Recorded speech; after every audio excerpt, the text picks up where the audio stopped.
I'm super jazzed for this last guest. You know, I mean, truly one of the great partners in the history of VaynerMedia, but way beyond her incredible career is her incredible humanity. One of my true favorite people, period, let alone in business, is coming up. I'll let Andrea introduce her. Yeah, we're super lucky to have you, Linda. Linda Boff wears many, many hats at GE and has many titles, not the least of which are Chief Marketing Officer, Chief Communications Officer, Vice President of Learning and Culture, and President of the GE Foundation. She oversees global marketing, corporate communications, brand, content, digital, sponsorships, learning and leadership, philanthropy, and it goes on and on and on. I'm exhausted just even thinking about it. And she's busy and helping the business pivot during the pandemic. Thanks so much for joining us, Linda. Andrea, I'm so thrilled to be here. Gary is legit one of my favorite people in the whole world.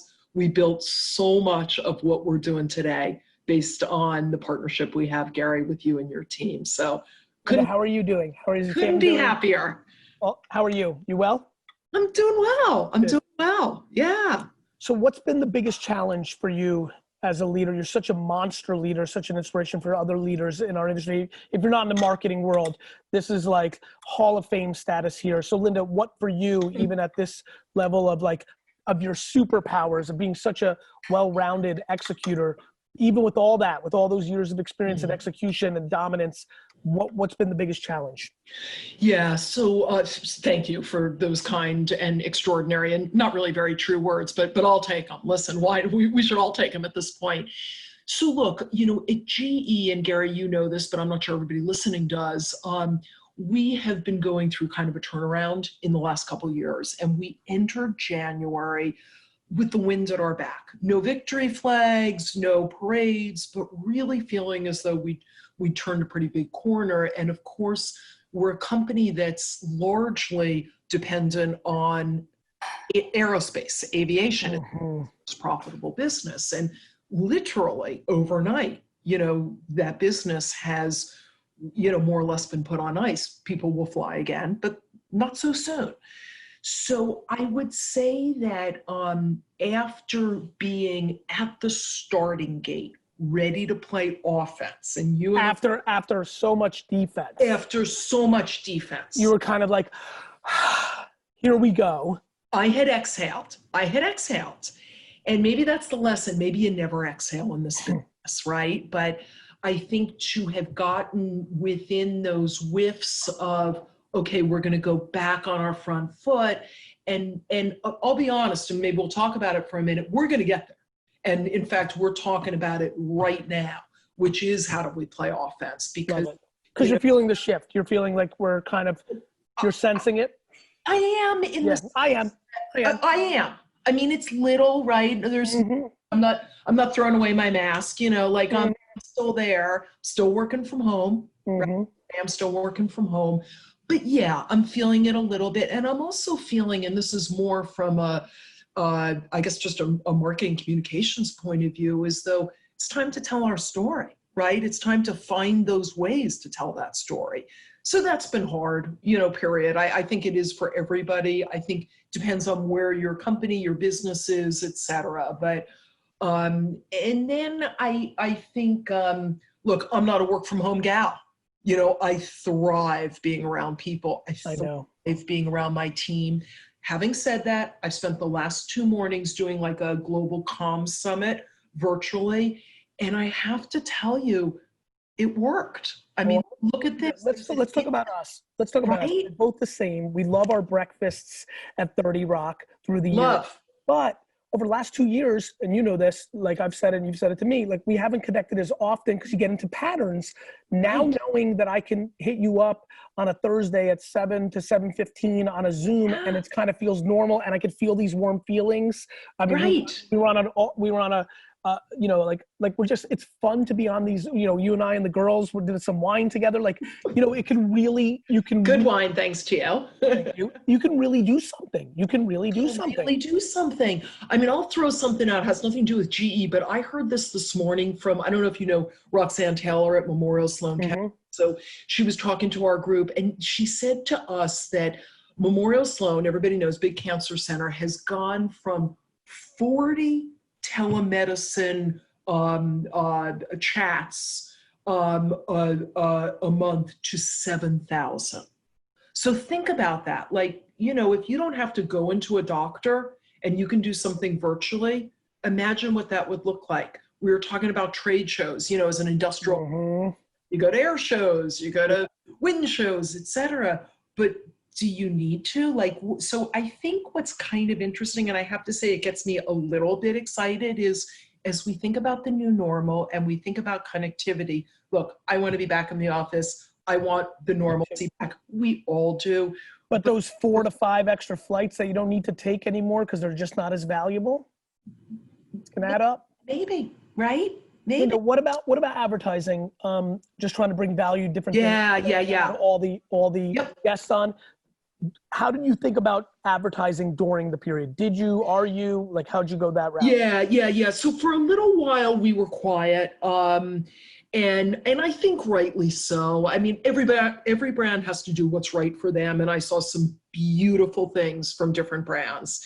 For us, I think we needed to kind of get our wits about us, if you will. The aviation thing was pretty big, right? And frankly, we've had to take some hard actions. We've had to announce layoffs. That just didn't feel like the moment to be out there, at least to me. So what we've started is, and again, we're just talking about this morning, is kind of started, Gary, small and agile. So this is going to sound like super small, but maybe for some of the folks listening, it'll resonate. So, you know, when I think about reasons to believe in our company, it's our technology, it's our people, it's our global footprint. So we kind of said, well, our people don't get to work from home. They're in factories, right? A lot of them. They're making things. They're helping keep the lights on, quite literally. Quite literally, exactly. Like, you can do it without a lot of things in a pandemic. You can't do without power. So we took a digital billboard in Greenville, South Carolina, outside of our plant, and we celebrated the workers. We put their pictures there so that they could see it and everybody else could see it. Selfies and all this. It's nice. Exactly. The whole smart. bit. It doesn't feel small. It doesn't feel small. It feels smart. And now we're going to do this in multiple markets, not just in the US, but in other around the world. To me, that's important. Another one, just bringing it back to you and me, which I love doing, is, you know, taking a page out of what you and the team helped us with last year, which I always find interesting because people are like, oh, you know, big industrial brand, how do you make it human? Well, last year, as you know, we let our employees take over our social media feeds. And it was like a friggin' home run, right? So now we're thinking about how do we, knowing our employees are a reason to believe that they are what literally our customers need and depend on 24/7, how do we put them out front? And it's an interesting time, Gary, because the lines are getting blurred, right? Like something that we might have done 3 months ago and only done internally and shared internally, we're kind of saying to ourselves, that may be authentic, more empathetic. Why don't we share it externally? Totally. So, you know, am I booking dates to be on Sunday Night Football? I wish I were watching Sunday Night Football. I don't know what they're going to look like. Will we be back out there? We'll be back out there. But we're taking, in some ways, baby steps. I like what you said. I think it's small but smart.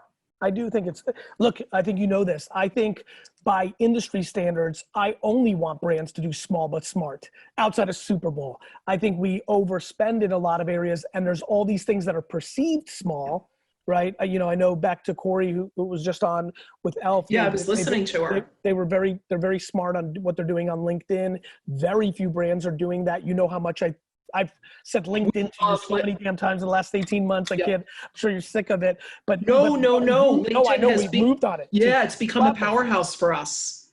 Linda, what about, as we're wrapping up, because there's a lot of people watching, what about Linda the human? What new consumer behavior have you ordered from a new place that now you love? Was your favorite restaurant kind of like not delivering, so you tried another one and now you love it? Have you upped your game in, you know, OTT consumption or? Yep. What about Linda the customer?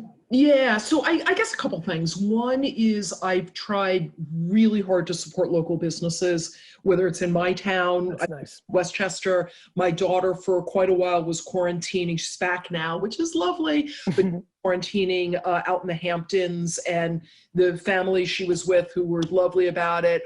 I found local shops to kind of send stuff. That meant a lot to me.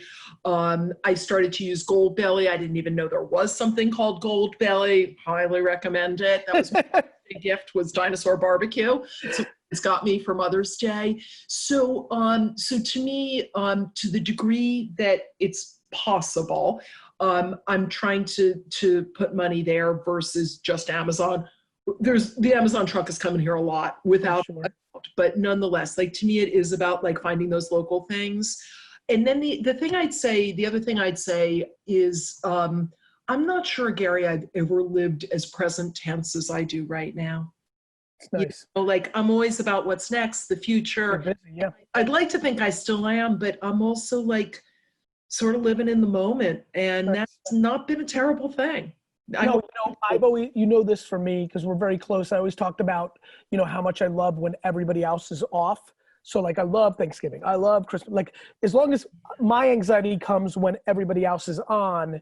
Yeah. And so for me, the fact that everybody's kind of been off/on has been really great in a lot of ways. And the efficiency of, listen, you and I have meetings. I come to you, you're the client. So whether it's 30 Rock or a new thing, it takes 30 minutes from Hudson Yards and then 30 minutes back in the middle of the day.